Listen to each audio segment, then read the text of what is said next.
Hey guys, welcome back to my channel. Today we are answering listener questions about what else can I try when I've tried everything. I've tried everything, okay? So I've got two questions from people who are giving me a backstory on what they've already been up to, what they're seeing, and have some questions around like, where's my progress in my amenorrhea recovery? And I get that.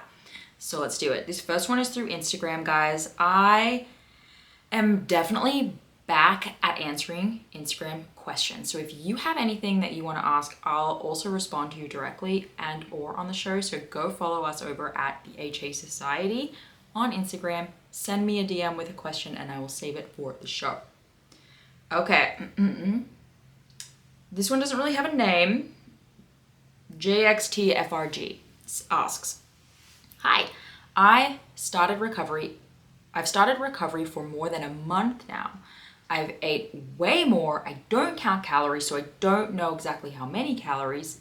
And I also fixed my sleeping, managed stress, ate less veggies, more and more carbs, and I feel like I've done all the recovery basics, but I haven't gotten my period back. Do you have any idea what still could be stopping it from coming? I also keep getting my discharge every day, cervical mucus, but don't think it's a sign anymore. It would mean so much to me if you could help me figure this out. Thank you. Okay, so it is still a sign, and something that we always tell clients is like when you're checking all the boxes and you're seeing cervical mucus, but it's like you're seeing it, and nothing has happened. It's not that it's not a sign anymore of anything. It's so fun, y'all. We love to ignore the message that we're actually getting. It's like someone's saying something to us and like we just, you know, when you're having an argument with someone and you just like can't get them to see your side, like you can't get them to see your point. Like they're so fixated in this one way of it being that they just can't even see what you're saying. This is how we're acting to our uterus and our cervix. So you're seeing mucus come out and you're just like, uterus, it's obviously not working. So obviously mucus isn't a sign of ovulation. It's obviously not a sign that recovery is happening because you're showing me mucus and nothing is happening. But the other argument to that you are completely disregarding is I'm seeing mucus for a long time and obviously something is causing it to be going to not be tipping over the edge to create that beautiful LH surge that we need for ovulation. So maybe I think I'm eating enough, but I'm not, for example, which is generally what's happening most of the time, right? Yes, you've done a lot, but it doesn't mean that like that should be enough. You know what I mean? You don't just like, I don't know, rock up to like the soccer world champions and you're like, well, but I trained, so like why didn't I win? Because it still wasn't enough. You needed to push harder, you needed to be grittier, you know, in that match. And in this situation, look, I know you feel like you're eating a lot. I know it is uncomfortable. I know that it's objectively a lot and you're making changes, but it may not have been enough, and the facts are the facts and there's nothing your feelings can do about it. You know what I mean? So I hope this helps. I'm gonna text you now.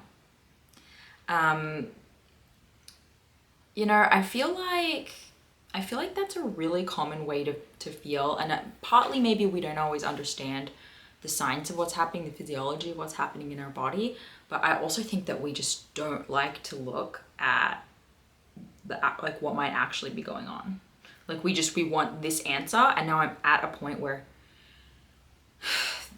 like I don't like any other answer but this answer. So like sometimes I feel like people are asking me, hey, how can I get a different answer by doing the exact same things? Yeah. Okay, let us move to email now, danny@thehasociety.com. If you don't have the Instagrams, you can email me your question. Lucia Lucia says, "Hi Danny, I've been listening to your podcast and videos and they have been super helpful. I'm sure you can imagine." Thank you. Do it for you guys. I'm 20 and I haven't had my period for over 2 years, but have been making lifestyle modifications for about a year, including eating 2,500 calories a day for over the past 4 months. I have gained 22 pounds, have seen my cervical mucus return, and in my latest labs had hormone levels back at normal ranges. Yay. Do you have any thoughts on why my period hasn't returned yet? Is my lack of menstruation still a health risk if my hormones are in a healthy range? I also never had regular periods as a teenager before they went away. Thank you so much in advance for any insight you might be able to provide. Okay, Lucia, great question. 2 good questions in here. So honestly, same answer as I just gave for the question before, right? You're seeing all these signs, but I'm not getting the answer I want from my body. So like, you know, it's like, well, all right, well, maybe you need more than 2,500 calories. Maybe. This is really freaking common. I tell you now, the women we work with, not everyone's eating 2,500 calories. It's almost arbitrary. It's almost arbitrary because it's a number taken from a survey-based study where we've taken the average of what women were eating and we've said this is the number. Are you the average of every woman? I know sometimes I feel that way. I'm like, well, I'm 5'4" and I'm like a standard, you know. No, you're not the average of every woman. The 2,500 is like a ballpark starting point. But if you're just doing the same things all the time, and you're not changing anything, then it's time to change something. So maybe you need 2,800 calories, 3,000. And another question might be, why do you even know how many calories you're eating? You know, maybe you're tracking. Maybe you have some level of control of the recovery process that you need to let go of. There's so many possible factors that this could be. You know, we actually just released a webinar. I think you and the other question and everyone who's interested in this should go and check out our webinar. So it's thehasociety.com/masterclass, and I'm going to put it in the description. And I've done a 60-minute training where I take you through a lot of things, including multiple case studies of clients we've worked with and the challenges that they went through, and then the changes that we had to make together and their average time to recovery.